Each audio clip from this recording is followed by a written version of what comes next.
Hey, so I made a video about, what do you do if your child hates to read? And I suggested maybe your child doesn't hate to read, they just don't like to read in the way that we traditionally define what reading is with chapter books. So if you want to learn more information about that, you can check out that video. Today, I want to do a part 2 where I share how can you make sure your child doesn't end up hating reading.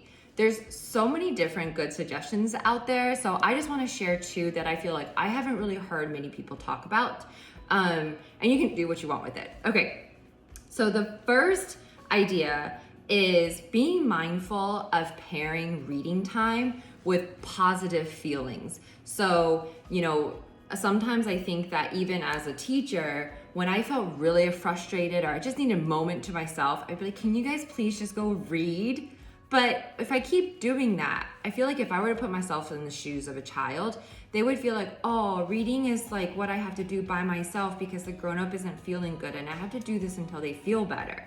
And then that feels like reading is a lonely thing to do, right? So I noticed that I wanted children to say, oh my gosh, reading feels so relaxing. It feels like a TV, but my eyes don't hurt as much, like this is fun. And I thought about how I need to start pairing reading time with positive emotions. Like I'm reading with them and this is so fun. Or it's like we're all feeling in a good mood. Let's go read. So think about maybe having a better balance between reading when you need them to have some alone time and quiet time, and reading that feels really fun and relaxing. Because then they won't always, think that reading is like a lonely thing to do.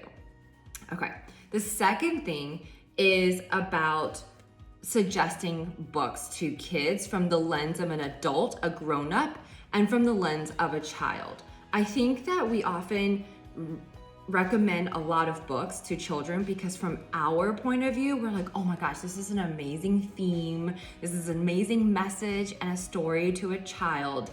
But we want our child to really love reading, right?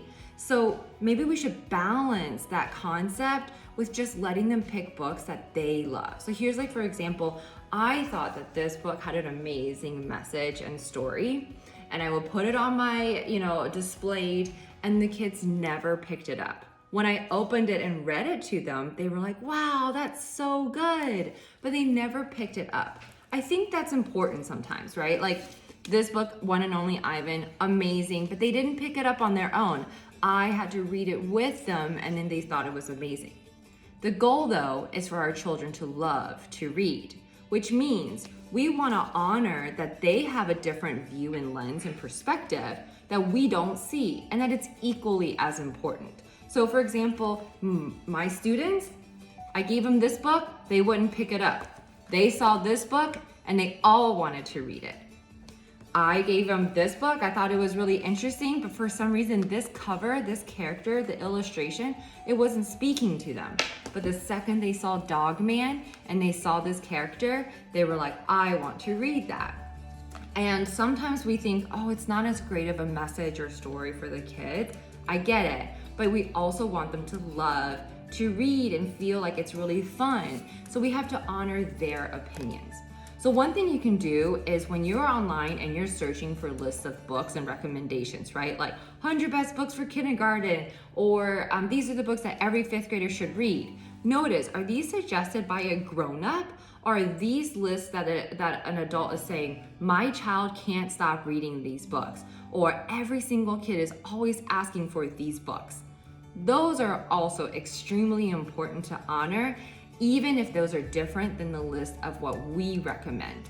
So I would just suggest, if you are a blogger, if you make recommendations for books for other people, to share maybe not the books you think are amazing, but notice which are the books that the kids are always picking up and wanting to read.